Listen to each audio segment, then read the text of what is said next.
हम ये समझते हैं कि इंडिपेंडेंट डे, संविधान दिवस और रिपब्लिक डे, इस सब में क्या अंतर होता है, इसको थोड़ा बारीकी से समझते हैं। और संविधान को 2 महीने लेट क्यों किया गया, बना के उसे लागू क्यों नहीं किया गया था, 2 महीने बाद क्यों लागू किया गया। देखिए 15 अगस्त 1947 को हम आजाद हो गए, हम अंग्रेजों से आजाद हो गए। हालांकि उस समय भी हमारे ऊपर फ्रांस का कब्जा था और पुर्तगालियों का कब्जा था। तो वो लोग पुर्तगाली फाइनली 1961 में गए हैं सब, गोवा को आजाद करके, सबसे बाद में गोवा आजाद हुआ है।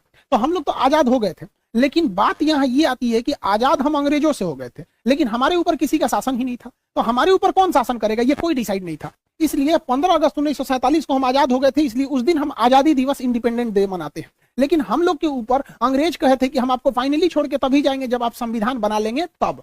तो हम लोग संविधान 1946 से 1949 के बीच में बनाए, जो फाइनली बन के तैयार हुआ 26 नवंबर 1949 को। इसलिए 26 नवंबर 1949 को हम कहते हैं संविधान दिवस। तो आजाद हो गए, संविधान हो गया यहाँ पे। लेकिन जब तक ये संविधान लागू नहीं हो जाता, हम कैसे कहेंगे हमारे ऊपर किसका शासन चल रहा है। रियलिटी में देखिएगा हमारे ऊपर किसका शासन है, संविधान का।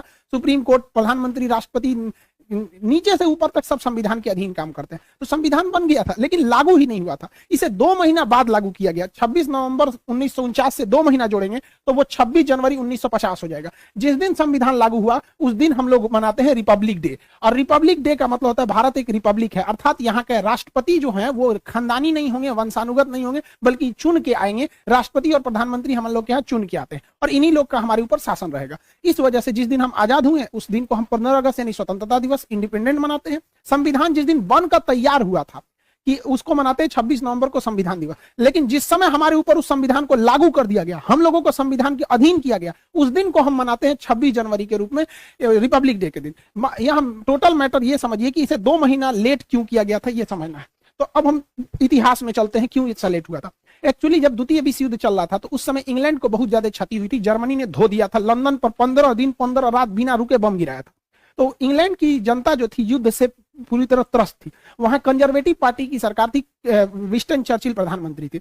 उसी समय विपक्ष में जो थे लेबर पार्टी की थी, जिसके नेता थे क्लीमेंट एटली। तो क्लीमेंट एटली ने कहा था कि अगर हमारी सरकार आएगी तो हम भारत को स्वतंत्र कर देंगे। तो भारतीयों ने भी उनका समर्थन किया था और क्लीमेंट एटली की जब सरकार बनी तो वो भारतीयों को स्वतंत्र करने के पक्ष में आ गए।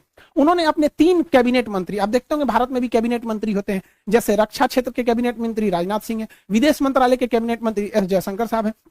तो अलग अलग कैबिनेट मंत्री होते हैं। तो उन्होंने अपने 3 कैबिनेट मंत्रियों को भारत भेजा, जिसको 1946 में वो भारत आए थे, जिस वजह से इसे कहा गया कैबिनेट मिशन। अब ये कैबिनेट मिशन जो था इसमें 3 सदस्य थे। एक का नाम था क्रिप्स, अलेक्जेंडर और लॉरेंस। ये ट्रिक याद रखिएगा, एग्जाम में पूछता है। क्रिप्स, अलेक्जेंडर और लॉरेंस, ये 3 सदस्य थे। इसका लीडर कौन था, तो इसका भी ट्रिक है। एल से होता है लीडर, एल से हो जाएगा पैंथिक, लॉरेंस। तो लॉरेंस ही इसका लीडर था। एग्जाम प्रोस्पेक्टिव से इसे